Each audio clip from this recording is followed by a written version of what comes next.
നമസ്കാരം സുഹൃത്തുക്കളെ, welcome to my talk show. കഴിഞ്ഞ ആഴ്ച ഇന്നലെ ഒരു വീഡിയോ ചെയ്തു. ടൊവിനോ തോമസ് എന്ന നടനെ പറ്റി അദ്ദേഹത്തിന്റെ പരാമർശങ്ങളും അതിനെ തുടർന്നുകൊണ്ടായ കാര്യങ്ങളൊക്കെ എല്ലാവർക്കും അറിയാം. അപ്പൊ നമ്മൾ ഒരു ഹൈ ലെവലിൽ, അതായത് ഈ പറയുന്ന ടൊവിനോയുടെ പ്രസ്താവനയും അതുമായി ബന്ധപ്പെട്ട വിഷയങ്ങളൊക്കെ നമുക്ക് കുറച്ചുകൂടി വിശകലനം ചെയ്യേണ്ടിയിരിക്കുന്നു. കാരണം ടൊവിനോയുടെ പ്രസ്താവന എന്ന് പറയുന്ന ഒരു ഒറ്റപ്പെട്ട പ്രസ്താവനയെ നമ്മൾ ഒരിക്കലും അതിനെ കാണാൻ സാധിക്കില്ല. കാരണം അമേരിക്കയിൽ ഒരു വർഷം 1.5 വർഷം മുമ്പാണ് ഒരു മംദാനി എന്ന് പറഞ്ഞ യുവാവ് പ്രത്യക്ഷപ്പെട്ടത്. അദ്ദേഹത്തിന്റെ ആപ്തവാക്യം അല്ലെങ്കിൽ മുദ്രാവാക്യം എന്ന് പറയുന്നത് ഫ്രീസ് ദ റെന്റ്. അതായത് ന്യൂയോർക്ക് ഇവിടുന്ന് തൊട്ടടുത്താണ്. ഏകദേശം ന്യൂയോർക്ക് എന്ന് പറയുന്ന നഗരത്തിലെ മുക്കാൽ പങ്കും ആളുകളും വോട്ടേഴ്സ് അവകാശമുള്ള ആളുകളും റെന്റ് കൊടുത്ത് സ്വന്തമായി വീട് ഒരു പക്ഷെ ഉണ്ടാവില്ല. അവരെല്ലാം റെന്റൽ പ്രോപ്പർട്ടിയാണ് താമസിക്കുന്നത്. അവരോട് വളരെ കാൽക്കുലേറ്റഡ് ആയിട്ട് അദ്ദേഹം മുന്നോട്ട് വെച്ച ഒരു ആഹ്വാനം റെന്റ് ഫ്രീസ്, അതായത് നിങ്ങൾ ഒരു വീട്ടിൽ താമസിക്കുകയാണെങ്കിൽ റെന്റ് കൊടുക്കണ്ട എന്നുള്ള ഒരു ആവശ്യം മുൻനിർത്തിക്കൊണ്ട് അദ്ദേഹം വന്നു. അതൊരു തരംഗമായി മാറി. ന്യൂയോർക്ക് മുഴുവൻ ഏറ്റുപിടിച്ചു. ന്യൂയോർക്കിന്റെ പ്രധാനപ്പെട്ട പ്രശ്നങ്ങളായിട്ടുള്ള വിലക്കയറ്റം, തൊഴിലില്ലായ്മ, അവിടുത്തെ വീടുകളുടെ വില കൂടുതൽ, ഇതൊന്നും അതിനെപ്പറ്റി ഒന്നും സംസാരിക്കാതെ, അല്ലെങ്കിൽ അവിടെ സുരക്ഷയെ പറ്റി സംസാരിക്കാതെ, അതായത് അരിയും പഞ്ചസാരയും നമ്മുടെ നാട്ടില് പണ്ട് കിറ്റ് കൊടുത്ത് വോട്ട് വാങ്ങിയ പോലെ തന്നെ അരിയും പഞ്ചസാരയും താമസവും മാത്രം കൂട്ടുപിടിച്ചുകൊണ്ട് ഒരു തരംഗമായി മാറി ന്യൂയോർക്കിനെ കീഴടക്കി ഇന്ന് അമേരിക്ക മുഴുവൻ ഒരു വെല്ലുവിളിയായി മാറിയിരിക്കുന്ന യുവാവായിരുന്നു മംദാനി. ഏകദേശം ആ ഒരു തരംഗത്തിന്റെ ഭാഗമായി മാറുകയാണോ ഈ പറയുന്ന ജൻസിയുടെ കലാപവുമായി ബന്ധപ്പെട്ട് ഈ പറയുന്ന സിനിമാ നടന്റെ പ്രസ്താവന കൂട്ടു വായിക്കേണ്ടി? അദ്ദേഹം മാത്രമല്ല, കൂടെ ഒരു ജോജു ജോർജ്, കുറച്ചായന്മാരെ കൂടെ കൂടിയിട്ടുണ്ട്. ഇതൊരു വലിയൊരു പദ്ധതിയുടെ ഭാഗമായിട്ടാണോ ഈ ഒരു നീക്കം? ഇന്ന് അമേരിക്കയെ പിടിച്ചുലയ്ക്കുന്ന ഏറ്റവും വലിയ വിഷയം എന്ന് പറയുന്നത് റാഡിക്കൽ ലെഫ്റ്റ് ചിന്താഗതി. നിങ്ങൾ ഒരു കാര്യം വ്യക്തമാക്കി മനസ്സിലാക്കുക. അത് റാഡിക്കൽ സോഷ്യലിസ്റ്റ് പിടിച്ച, തലയ്ക്ക് ഭ്രാന്ത് പിടിച്ച ഒരു കൂട്ടം ആളുകൾക്ക് ഭരണം കൊടുക്കുന്നത് സെൽഫ് ഗോൾ. നമ്മളെല്ലാം ഫുട്ബോൾ കാണുന്ന ആൾക്കാരാണ്. സെൽഫ് ഗോൾ എന്ന് പറയുന്നത് ഏറ്റവും മോശം പിടിച്ചൊരു പരിപാടിയാണ്. കാരണം തിരിച്ചടിക്കാൻ സാധിക്കില്ല. അപ്പൊ അതുപോലെ ആ ഒരു അവസ്ഥയാണ് കേരളത്തിൽ 2016 സംഭവിച്ചിരിക്കുന്നത്. കാരണം വെറും ഒരു കിഴങ്ങന്മാരായിട്ടുള്ള കുറെ മന്ത്രിമാര് ഡാം തുറന്നു വിട്ട് കേരളത്തെ ഒരു 25 വർഷം പുറകിലേക്ക് കൊണ്ടുപോയി. സെൽഫ് ഗോൾ ആയിരുന്നു കേരളത്തിന്റെ, അല്ലെ? ലെഫ്റ്റ് സോഷ്യൽ ചിന്താഗതിയുള്ള ആളുകൾക്ക് ഭരണം കൊടുത്ത് ആ ഒരു കാലത്തിലേക്ക് നടത്തിക്കൊണ്ടുപോകാനുള്ള ശ്രമമാണോ ഈ പറയുന്ന ഒരു കൂട്ടം ലെഫ്റ്റ്, ഈ പറയുന്ന നേതാക്കന്മാരുടെ അല്ലെങ്കിൽ ഈ പറയുന്ന നടന്മാരുടെ ചിന്താഗതി? അതുകൊണ്ടാണ് അവർ ഏറ്റുപിടിച്ചു വന്നിരിക്കുന്നത്. ഇവിടുത്തെ പ്രശ്നം എന്താണ്? ജെൻസിയുടെ പ്രശ്നം എന്ന് പറയുന്നത് നീറ്റ് പരീക്ഷയിൽ ചോദ്യ പേപ്പർ ലീക്കായി.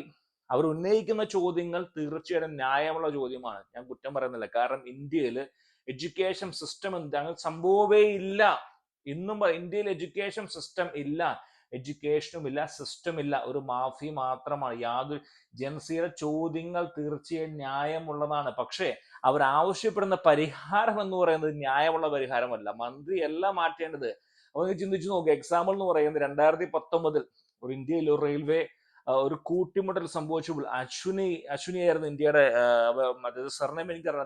അദ്ദേഹമായിരുന്നു ഇന്ത്യയുടെ റെയിൽവേ മിനിസ്റ്റർ. അന്ന് എല്ലാവരും പ്രതിപക്ഷം ആവശ്യപ്പെട്ടു അദ്ദേഹത്തെ നമുക്ക് മാറ്റണം, അല്ലെങ്കിൽ അദ്ദേഹം റെയിൽവേ മന്ത്രിസ്ഥാനം ഒഴിയണം. അദ്ദേഹം ഒന്നും ഒഴിഞ്ഞില്ല. ഇന്ന് ആലോചിച്ച് നോക്കൂ, 6 വർഷങ്ങൾക്ക് ഇപ്പുറം ഇന്ത്യയിൽ ഈ കൂട്ടിയിടിക്കുന്ന, ഈ പറഞ്ഞ വണ്ടികൾ ട്രെയിൻ തമ്മിൽ കൂട്ടി ഇടിക്കുന്ന സംവിധാനമായിട്ടുള്ള കവച് എന്നൊരു സംവിധാനത്തെ അദ്ദേഹം ആവിഷ്കരിച്ചു. അദ്ദേഹം തെറ്റിൽ നിന്ന് പഠിച്ചുകൊണ്ട് ഇന്ന് ഇന്ത്യയിൽ ഇല്ല.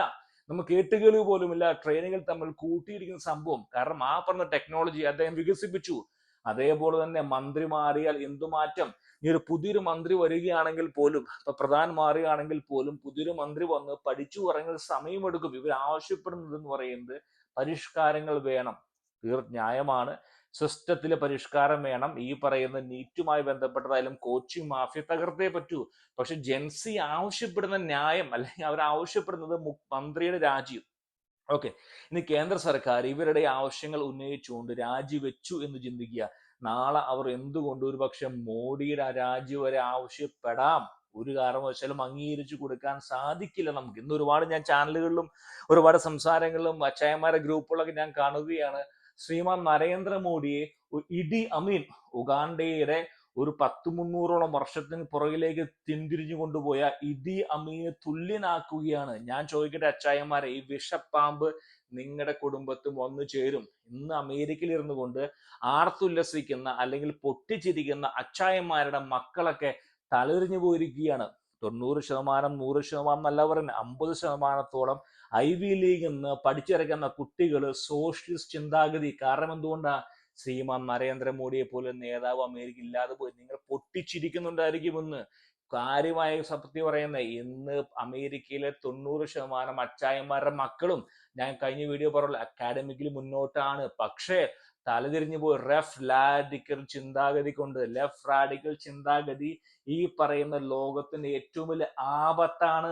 അതിന് വക്കാല് പിടിക്കുന്നവരാണ് ഇന്ന് മുന്നോട്ട് നടന്മാരും നടിമാരും. കാരണം അവർക്ക് ആ ചിന്തിക്കാൻ ഗതിയില്ലാത്ത, പിന്നോട്ടടിക്കുന്ന ഒരു സംസ്കാരത്തെ വാർത്തെടുക്കാൻ ശ്രമിക്കുന്ന ഒരു തലമുറയാണ് ഇവരുടെ ലക്ഷ്യമെന്ന് പറയുന്നത്. ഇതിന്റെ പുറകിൽ ശക്തമായ കരങ്ങളുണ്ട്. ഇതൊക്കെ ശ്രദ്ധിക്കേണ്ട കാര്യങ്ങളാണ്. ഇത് ഒറ്റപ്പെട്ട ആഹ്വാനമൊന്നുമല്ല. ഈ പറയുന്ന നടന്റെയോ അല്ലെങ്കിൽ നടിയുടെയോ, ഒരുപാട് നടിമാരൊക്കെ ദില്ലി വരെ പോയിരിക്കുന്നത് എന്താ പെട്ടെന്ന് കയറി പോയിരിക്കുന്ന, ഇറ്റ്സ് ഓൾ പ്ലാൻഡ്. അവരുടെ പ്ലാൻ എന്ന് പറയുന്നത് രാജ്യം തകർക്കുക എന്നുള്ള മാത്രമാണ്. കാരണം ഈ അവസരത്തിൽ ചിന്തിച്ചു നോക്കുക, അതായത് ഈ ജന്തർ മന്ദിറിൽ ഇവരുടെ കൂട്ടത്തിലുണ്ടായിരുന്ന സോങ് ചൂക്കോ, അദ്ദേഹം എന്തുകൊണ്ടാണ് നിരാഹാരം അവസാനിപ്പിച്ചത്? കാരണം അദ്ദേഹത്തിന്റെ ആവശ്യം വേറെ ആവശ്യമായിരുന്നു. കാരണം അദ്ദേഹത്തിന് FCRCയുമായി ബന്ധപ്പെട്ട് ചൈനയിൽ നിന്ന് കുറെ കാശ് കിട്ടുന്നുണ്ട്. ആ പറയുന്ന നിയമം ലഘൂകരിക്കുക എന്നുള്ളതാണ് അദ്ദേഹത്തിന്റെ ആവശ്യം. ഈ ജെൻസീനെ വെച്ചുകൊണ്ട് കാര്യം കാണാൻ വേണ്ടി നടക്കുന്ന ഒരു കൂട്ടം ആളുകളാണ് ഈ സോങ് മൂങ്ങും ഈ നടിമാരും ഒക്കെ. അതാണ് ചിന്തിക്കേണ്ടത്. കാരണം ബംഗ്ലാദേശില് ജെൻസീസ് ആണ് കലാപം. ഒരുത്തം പറയാണ്, ജെൻസീനെ കണ്ടില്ലേ, ഞങ്ങൾ ശ്രീലങ്കയിൽ കലാപം ഉണ്ടാക്കി, പിന്നെ ഇന്തോനേഷ്യയിൽ കലാപം ഉണ്ടാക്കി, ബംഗ്ലാദേശിൽ എന്തുകൊണ്ട് ജെൻസി ആയില്ല അവിടെ പ്രധാനമന്ത്രി, മുഖ്യമന്ത്രി അല്ലെങ്കിൽ പ്രസിഡന്റ്? ജെൻസി എവിടെ പോയി? ഈ കലാപം നടത്തിയ ജെൻസികൾ ബംഗ്ലാദേശിൽ എവിടെ? കലാപം നടത്തിയ ജെൻസികൾ എവിടെ? ഈ ശ്രീലങ്കയിൽ. അവരെ വെച്ചുകൊണ്ട് ഒരു കൂട്ടം ആൾ ഇതിന് പുറകിലുള്ള കേജ്രിവാളിനെ പോലുള്ള രാജ്യത്തെ തകർക്കാൻ ശ്രമിക്കുന്ന ശീഷ് മഹൽ എന്ന് പറയുന്ന കൊട്ടാരത്തിൽ ജീവിച്ചുകൊണ്ട് രാജ്യത്തെ തകർക്കാൻ ശ്രമിക്കുന്ന നേതാക്കന്മാരാണ് ഈ പറഞ്ഞ ആക്രമണത്തിന് പുറകിൽ. ഒരു സംശയവുമില്ല. കുട്ടികളെ വെറും ഈ പറഞ്ഞ പാവപ്പെട്ട കുട്ടികള്, തൊഴിലില്ലാതെ നടക്കുന്ന പിള്ളേരുണ്ട്, അവരെ വെറും പറയുന്ന കളിപ്പാവുകളാക്കി മാറ്റിക്കൊണ്ട് ഈ രാജ്യത്തെ 150 വർഷത്തേക്ക് പുറകോട്ട് കൊണ്ടുപോകുന്ന ചിന്താഗതി തന്നെയാണ് ഇത്. ഇന്നലെ കഴിഞ്ഞ എന്റെ വീഡിയോന്റെ പുറകിൽ ഉണ്ടായ കമന്റ്സുകളിൽ 90% കുട്ടികളല്ല, 40 വയസ്സിന് മുകളിലുള്ള ആൾക്കാരാണ്. 20 വയസ്സിന് താഴെയുള്ള 20, 25, 30 വയസ്സുള്ള കുട്ടികൾ ഇപ്പോഴും ഈ നടന്റെയും നടിയുടെയും പല വേടന്റെയും ചാടന്റെയും പുറകിലാണ്. നിങ്ങൾ കരുതിയിരിക്കുക. നിങ്ങൾ തമാശയല്ല പറയുന്ന. ഈ കുട്ടികൾക്ക് പലർക്കും 2029 ആകുമ്പോഴേക്കും വോട്ടവകാശം, അവർ വോട്ട് ചെയ്യും. കാര്യം നിസ്സാരമല്ല. ഇന്ന് അമേരിക്കയിൽ ഏറ്റവും അലട്ടുന്ന പ്രശ്നവും ഇതിനെപ്പറ്റി ഇവിടെയൊക്കെ ഐഡന്റിഫൈ ചെയ്ത് കഴിഞ്ഞു. ഇന്ന് പല ചാനലുകളും പല ആളുകളും പറയുന്ന ഒരു ചിന്താഗതി തന്നെയാണ്, ലെഫ്റ്റിസം ഇവിടെ കുട പിടിച്ചിരിക്കുന്നു, സോഷ്യലിസം, ഡെമോക്രാറ്റ് പാർട്ടി ഇല്ലാതായിരിക്കുന്നു. ഇത് ഇന്ത്യയിലും വരാൻ പോവുകയാണ്. ഈ പറയുന്ന ലെഫ്റ്റിസ്റ്റ് നിങ്ങൾ പറയുമായിരിക്കും അല്ലെ, CPM എന്നുള്ള പാർട്ടി ഇല്ലാണ്ടായി കഴിഞ്ഞിരിക്കുന്നു.